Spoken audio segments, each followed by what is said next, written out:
Aujourd'hui, j'essaie un peu d'évoluer avec tous les camarades de partout sur l'étendue, la grande étendue de notre chère et mère patrie, l'Afrique. Parce que c'est dans cette dimension-là qu'aujourd'hui nous avions décidé de travailler, compte tenu de problèmes qui sont énormes et que les solutions ne peuvent pas être des solutions isolées, parce que les problèmes sont des problèmes qui sont globaux et qui sont conjoints. Donc nous avions décidé d'aller dans ce sens. Et en ce jour, j'évolue dans une petite structure aussi avec certains camarades et certaines des camarades. L'UDC, l'unité, dignité et courage, l'unité de notre peuple, la dignité pour notre chère et mère patrie l'Afrique et le courage aujourd'hui de prendre notre destinée en main. Je pense que le moment est-il plus que jamais venu pour nous de pouvoir dire ce que nous voulons, quelle est la volonté suprême de notre chère et mère patrie l'Afrique. Dans l'introduction, c'était un peu, je le mettrai entre guillemets, la situation qui m'est arrivée à Kinshasa en RDC, toujours dans cette volonté de pouvoir faire reculer les barrières. Nous sommes allés, question pour nous était de pouvoir participer, je dirais officiellement, participer à l'élection présidentielle qui s'est tenue en 2011. Mais dans notre stratégie profonde, c'était une question pour nous de pouvoir éradiquer d'abord ou mettre définitivement fin à la culture de la peine des morts et retirer ceux du Congo profond, ceux du Congo oubliés, ceux du Congo dont les familles ne figuraient pas parmi les familles qui ont été au moment où la Belgique tenait encore ou continue même d'une manière ou d'une autre de tenir ces beaux pays. Ceux-là dont les familles, les noms, je disais, ne figuraient pas parmi les évolués, les familles dites entre guillemets évoluées. Donc on est allé chercher ces Congos profonds, ces Congos oubliés, pour que ces Congos-là puissent aussi avoir le droit d'aspirer et ou de participer à l'exercice de notre pays ou à la prise des décisions. Donc il s'est fait que c'est lui qui a été présenté ici par mon prédécesseur. Kabila avait bon jugé de me placer sous le 3e sous-sol dans sa prison privée au TD, au camp Tchachi. Et là, j'ai passé quasiment 17 jours. 17 nuits. Au 18e jour, je suis sorti. Après qu'il avait décidé que ma vie s'arrêtait là, c'était une condamnation à mort. J'ai passé les derniers quarts d'heure, ou je dirais les 4 derniers jours, sous une cellule où est passé le regretté Armand Tungoulou. Mais bon, comme il avait décidé que je mourrais, bon, la volonté du Tout-Puissant était autre. Donc la suite, vous la connaissez parce que je suis là vivant parmi vous. Donc je rentre dans le vif du sujet. Dans le vif du sujet, il s'est fait que, comme je disais, je vais parler du devenir du Congo, le devenir du Congo comme l'enjeu principal d'une Afrique stable et souveraine. Mais si j'ose dire d'abord, quand je parle du devenir du Congo, je me suis permis de l'étayer en 4 étapes où je serai très bref, parce que, vu le temps, et puis je cours derrière une conférence où je dois intervenir par rapport au camarade Charles Blé-Goudé, qui est injustement incarcéré à la prison de La Haye. Donc j'ai parlé du devenir politique du Congo. En premier, le devenir politique du Congo, je l'inscris directement dans le cadre d'un projet politique qui aboutirait à la création des États-Unis d'Afrique. Frantz Fanon disait que l'Afrique a la forme d'un revolver dont la gâchette se trouve au Congo. Et le travail personnel que j'ai fait, aujourd'hui j'ai découvert quelle est la gâchette qui se trouve au Congo. Donc le moment venu, je n'en parlerai pas, mais on appuyera sur la gâchette pour voir qu'est-ce que la balle va faire. Donc il s'est fait que dans cette ligne où nous traçons le Congo, les devenirs politiques du Congo dans un projet d'un État, disons des États-Unis d'Afrique, il nous faudrait d'abord, quand on parle de la politique, arriver au niveau de la compréhension. Parce qu'à partir de la compréhension du Congo, nous aboutirons au changement. Ce qui résout le mot révolution. Le Congo a besoin d'une révolution profonde qui commencera par une rupture véritable. Une rupture dans la manière de faire, une rupture dans la manière de la réflexion, une rupture dans l'approche que nous avions et dans l'analyse même de la situation du Congo. Et sur ce, le Congo est une colonie belge. Jusqu'à preuve du contraire, la Belgique a colonisé le Congo. Et qui parle de la colonisation parle que le Congo est sous domination de la Belgique. Nous sommes sous domination de la Belgique pour les intérêts de la Belgique. Ce qui pose un réel problème. Le Congo est sous la domination financière des États-Unis d'Amérique. Le dollar américain reste jusqu'à preuve du contraire la monnaie de change et des transactions internationales. Et au Congo, c'est le dollar qui régit notre quotidien. Même la spéculation monétaire, l'équilibre des prix, l'équilibre même de la monnaie locale est touché. Je me rappelle encore d'un héritage qui avait compliqué même notre démarche au Congo par rapport au présidentiel, hérité, que son âme repose en paix, de Musée Laurent Désiré, qui disait, qui avait interdit toute transaction internationale financière avec les devises étrangères, notamment lorsqu'il s'agissait déjà, lorsqu'on atteint les niveaux de 10 000 ou de 15 000 dollars. Donc le Congo est sous domination financière des États-Unis d'Amérique. Et le Congo est un territoire militaire de la France. Lorsque le maréchal Mobutu n'était toujours pas capable de résoudre les questions auxquelles il était confronté, c'était toujours la France. On se rappelle tous de ce qui s'est passé à Kolwezi, à Lubumbashi. Il a fallu pour lui, avec cette opération, exterminer la plupart des Français pour obliger le président Valéry Giscard d'Estaing de rentrer en action. Et c'est qui a été continuellement les exercices ou les sports nationaux de Mobutu Sese Seko pendant tout son règne. En matière d'affaires, lorsque je suis allé au Congo, j'ai découvert pas mal de choses, pas mal de constructions, pas mal de quartiers d'affaires et de business. Et derrière ça, il y a des Hollandais. Les nations ou les pays qui tiennent tous ces dossiers-là du monde des affaires, c'est les Hollandais. Le Congo est une découverte de la royauté britannique. Sir Henry Morton Stanley et David Livingstone, quand ils sont arrivés, c'était sous l'autorité de la reine d'Angleterre. Et il s'est fait qu'en Occident, lorsqu'on parle de la découverte en Occident, c'est-à-dire c'est le patrimoine de celui qui l'a découvert. Le Congo est une richesse, un patrimoine qui appartient à la couronne britannique, dans la mesure du possible où la découverte est une découverte britannique. Donc il s'est fait que toutes ces réalités nous mettent dans une situation complètement où on ne peut pas s'en sortir. Lorsqu'on réfléchit dans le schéma habituel qu'on nous a placé, lorsqu'on donne des solutions à proposer, aller dans le principe ou dans le mythe qu'ils nous ont placé, courir derrière le mythe du développement, derrière le mythe de la démocratie, derrière le mythe de l'émergence, le Congo ne s'en sortira pas. Donc il faudrait commencer d'abord par une révolution, comme je disais, une rupture radicale sur tout le plan et dans tout le domaine. C'est là, m'oblige aussi à dire que le Congo, jusqu'à preuve du contraire, est un territoire économique de l'Allemagne. La conférence de Berlin, en réalité dite la conférence de Congo de 1885, sous l'initiative de Van Otto Bismarck qui a réuni toutes les puissances, a placé le Congo comme un territoire économique de l'Allemagne.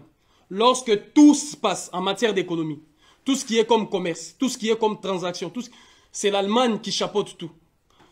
Joseph Kabila avait réussi à faire introduire un monsieur qui était à côté de moi pendant que j'étais sous sa prison et qui me parlait de l'Allemagne, qui me parlait de sang des Allemands, c'est-à-dire le sang qui coule dans nos veines. Je me rappelle qu'à un moment donné, lorsque le Congo était sous, je dirais, la traite négrière et les razzias négriers, des études qui ont été faites en matière génétique, en matière de génétique, ont permis aux savants allemands de progresser, d'aller très vite. Et il s'est fait que le comportement de nos ancêtres, autrefois, des dignes ancêtres que nous avions eus, et nous, il y a eu une rupture totale. Il y a eu une rupture parce que nous sommes comme si nous étions des personnes lobotomisées. À un moment donné, les Allemands, avec leurs laboratoires, ont envahi le Congo. Et il y a beaucoup de choses qui ont été faites. Si je rentre en détail, ça nous mènera encore plus loin, mais un jour on en parlera. Beaucoup de choses qui ont été faites à travers des vaccins, à travers de certains produits pharmaceutiques qui ont été donnés. Certaines nourritures, là j'allie ça avec l'État d'Israël, parce que le premier ministre israélien est à preuve du contraire, le ministre de la Santé. Et toutes les firmes et les laboratoires, nous savons derrière ça qu'est-ce qui se passe. Donc il y a cette domination-là qui passe le Congo à ce niveau. Donc il y a une rupture, même un processus aussi à accomplir par rapport à nous-mêmes en tant qu'individus pour nous reconnecter avec cette dignité autrefois que nous avions perdue. Le deuxième point, je serai très bref comme je disais, au deuxième point, les devenirs économiques du Congo. Au XIVe et XVe siècle, le monde était placé sous l'économie des plantations. Les hommes les plus riches. Aujourd'hui, tout ce que nous voyons, même tous ces milliardaires du monde qui forment aujourd'hui ce qu'on appelle la finance internationale, autrefois, ils ont été tous, ils ont participé à cette économie des plantations. Pendant l'économie des plantations, le Congo a subi un choc et a payé un prix fort. Parce que pourquoi? D'une manière globale, les territoires ou les terres arables de l'Afrique sont en grande partie concentrées, au niveau du Congo. Nos terres à nous ont servi beaucoup. Et ceux qui ont repris toutes ces plantations, aujourd'hui, se sont transformés en banquiers, en ceci. Mais hier et avant-hier, ils étaient tous dans cette économie des plantations. Et sur ce, vers le 15e et 16e siècle, le monde entier a fonctionné sur base de l'économie, le 16e et le 17e siècle, sur base de l'économie animale. L'économie animale qui a fait que, quand je parle de l'animal, donc je classe même la personne humaine, l'être humain comme étant, biologiquement, nous sommes classés comme dans le règne animal, mais en différence avec les bêtes. Donc j'écarte les animaux qu'on connaît habituellement. C'est nous qui avions servi l'économie du 17e et du 18e siècle. Et pendant l'économie animale, le Congo a encore payé fortement, et l'Afrique de manière générale, nous avions payé avec les razzias négriers que vous connaissez, l'esclavage et la traite négrière. Bon, j'enlève le mot traite négrière parce que tous les historiens qui vont dans ce sens, tout ça c'est du télescopage historique. Nous savons qu'aujourd'hui on mettra en défi tous les chercheurs et tous les historiens africains et tous les historiens européens de nous montrer noir sur blanc parce qu'ils ont une culture de preuve et une culture d'écrit. Noir sur blanc, comme ils sont en train de brader partout les documents comme quoi ils ont signé des conventions avec le roi Makoko du Congo, qui nous montre le document où nous avions vendu des individus auprès de royautés occidentales. Faux et archi-faux. Donc sur ces bases-là, 17 et 18e siècle, nous avions payé encore le prix avec le fonctionnement de l'économie animale. 19e et 20e siècle, le monde entier a fonctionné sur base de l'économie minérale. L'exploitation des minerais, jusqu'à preuve du contraire aujourd'hui, qui donne même l'industrie technologique, l'industrie high-tech, la révolution de pneumatiques, qui a encore causé de malheur dans notre chère et mère patrie l'Afrique. 17e, 18e, nous avions encore payé le prix fort avec cette économie. Aujourd'hui, nous rentrons au 21e siècle. Quelle est l'économie du 21e siècle? Le monde entier doit rentrer et nous rentrerons avec l'économie comportementale. Là, je réponds directement au premier intervenant qui disait que le Congo ou le monde, ou l'Afrique d'une manière générale, a besoin d'un leadership. Le leadership de demain, c'est les valeurs et les principes. La boussole de valeurs et de principes.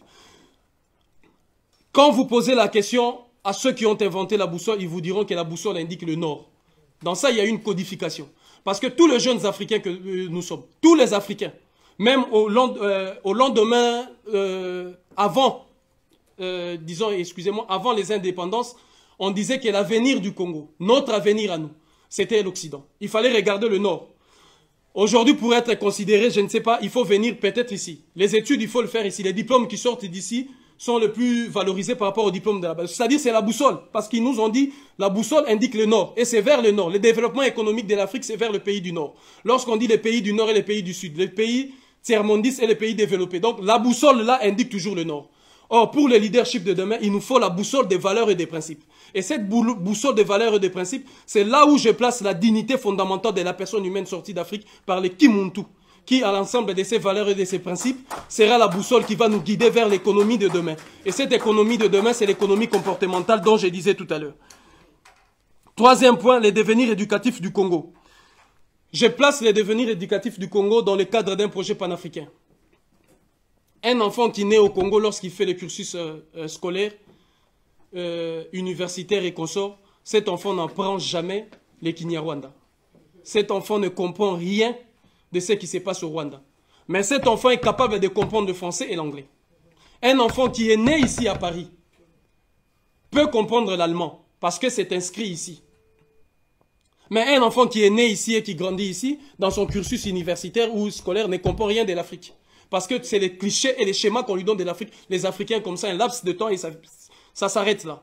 Donc, l'héritage que nous avions aujourd'hui du processus ou du cursus scolaire, éducatif, universitaire, c'est un héritage empoisonnant de la colonisation.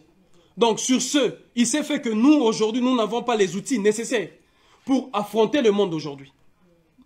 Nous n'avons pas les outils qu'il fallait pour aujourd'hui que nous soyons debout. Parce que ceux qui ont fait ces projets-là, tous ces processus, le savaient. Patrice Lumumba, qui autrefois, que son âme repose encore en paix, mais qui me permet de le ramener ici parce que nous avions encore besoin de lui, il est parti très tôt.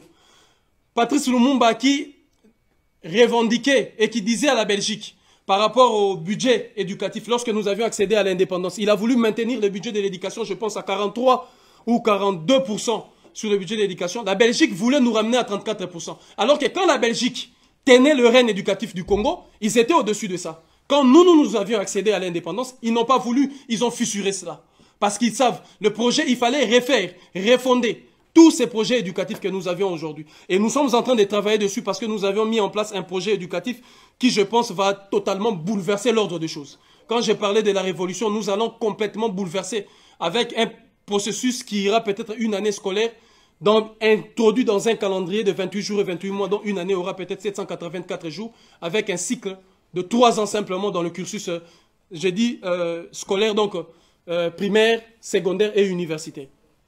Donc, dans ces cadres-là, nous l'inscrivons dans le cadre panafricain parce qu'il faudrait que le Congo s'implique dans sa dimension panafricaine. Comme je disais, ce que disait Frantz Fanon, il faudrait que là, à ce niveau-là, que le Congo intègre les besoins de l'Afrique.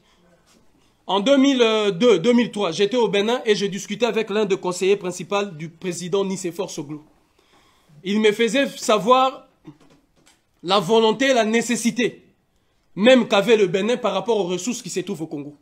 Et j'ai vu cette même réalité au Ghana, au Togo, au Sénégal. Ceci dit quoi? Si dans ce pays-là, il y a des gens qui ont vendu l'âme à l'Occident et qui veulent coopérer avec l'Occident et que l'Occident a besoin d'aller déstabiliser ou de piller au Congo, ces pays-là feront partie de la coalition. Parce que quand on parle de la coalition internationale, dans cette coalition, il y a aussi des pays africains qui font partie. Donc, ceci dit, lorsque le président Eduardo dos Santos avait besoin à un moment donné de déstabiliser son pays, le marchandage n'a pas traîné la tête de Savimbi puis contre la tête de Kabila. Ça n'a pas traîné, ce genre de marchandage. C'est-à-dire qu'il faut intégrer la dimension du programme scolaire, du projet éducatif du Congo dans un cadre panafricain pour essayer de pouvoir valoriser. Parce que quand Van Otto Bismarck a placé le Congo comme territoire, je disais ici, territoire économique de l'Allemagne, ça commence à partir du fleuve Zambézi. Le fleuve Zambézi qui remonte le Congo, le fleuve Congo, Nil, jusqu'à contourner le Goué et en descendant encore. Donc tous ces périmètres-là est contrôlé par eux. Donc nous sommes reliés déjà par des fleuves. Nous devons tracer les voies navigables. Quelle est la voie de demain sur le plan de l'éducation? Qu'est-ce qu'un enfant qui est né à Kinshasa comprendra d'un enfant qui est né à Bobo-Dioulasso?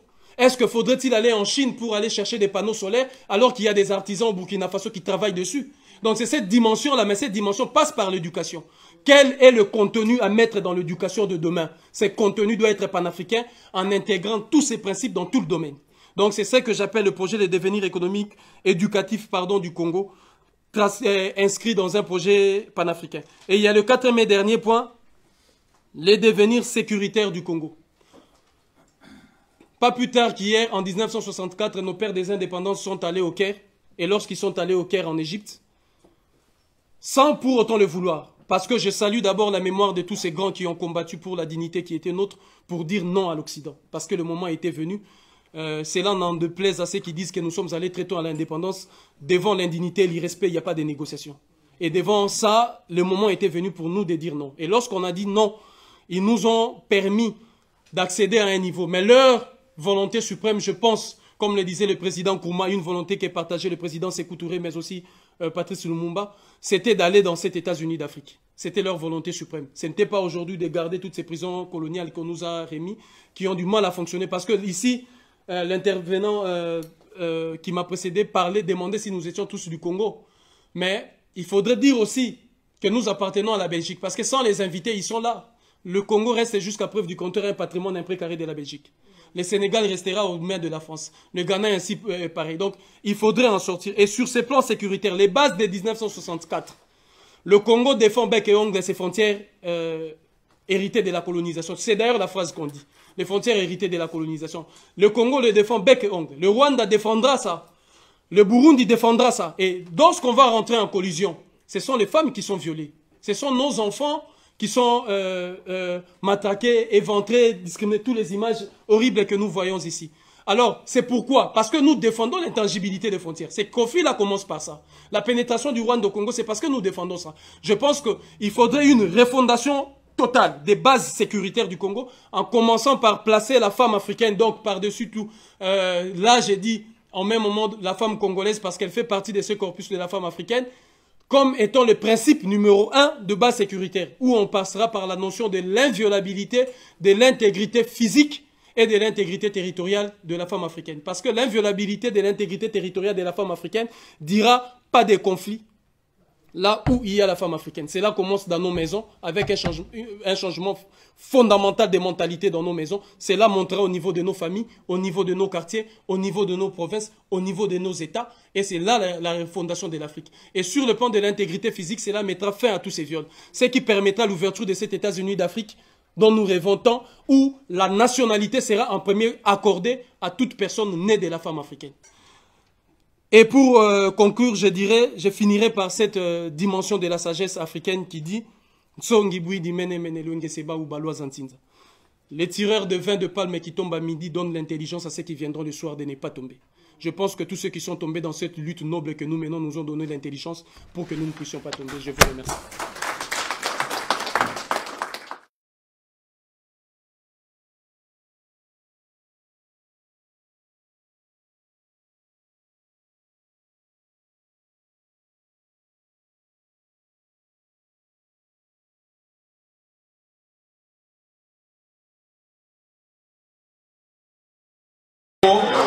Je voudrais d'abord accomplir un devoir qui m'est obligatoire au nom de la politesse, celui de remercier toutes les personnes ici présentes, tous les camarades, femmes comme hommes de la résistance panafricaine et ivoirienne, qui par ces dynamismes ne cessent toujours d'allumer le feu de la résistance.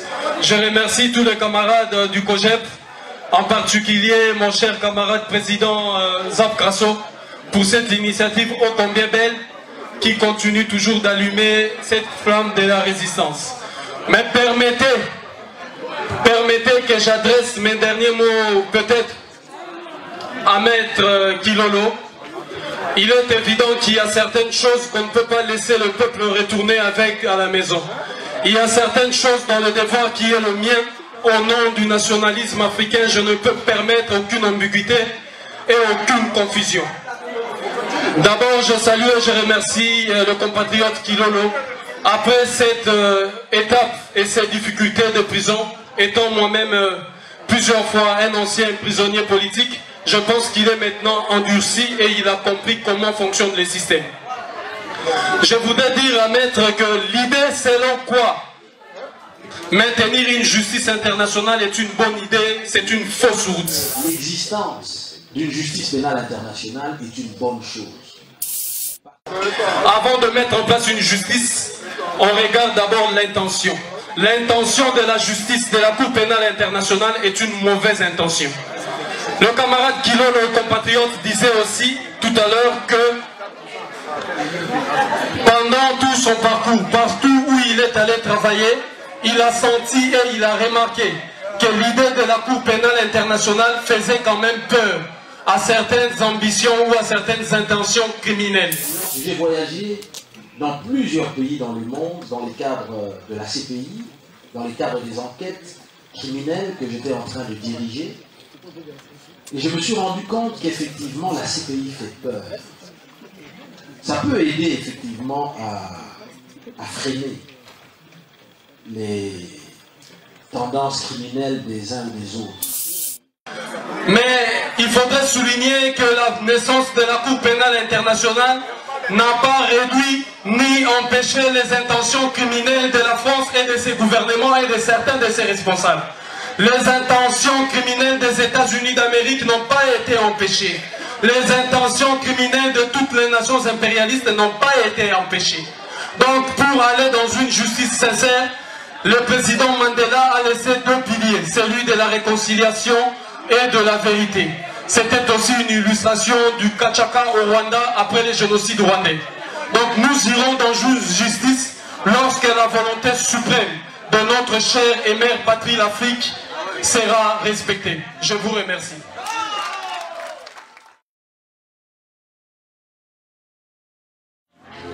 La lutte qui est nôtre, c'est une lutte aujourd'hui qui s'inscrit dans le cadre d'une souveraineté.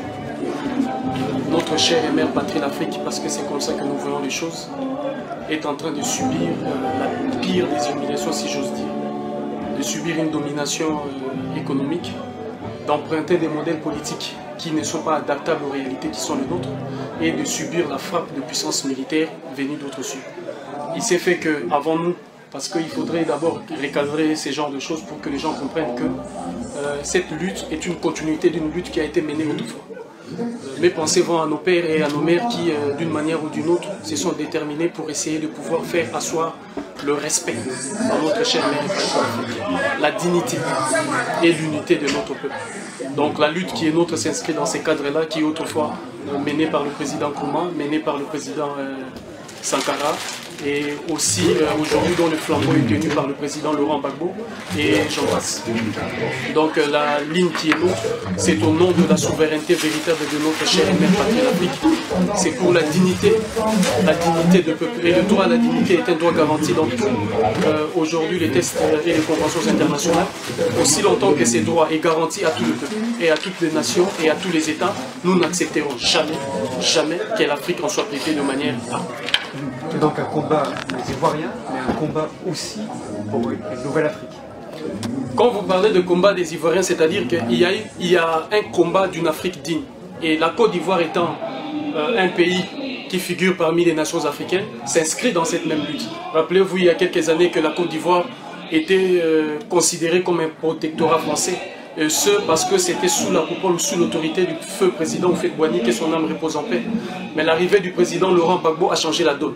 A changé la donne parce qu'il fallait permettre à la Côte d'Ivoire de répandre sa dignité et de rejoindre les trains en marche vers la souveraineté véritable de notre chère et mère patrie l'Afrique. C'est dans cet état d'esprit qu'il faut voir la lutte.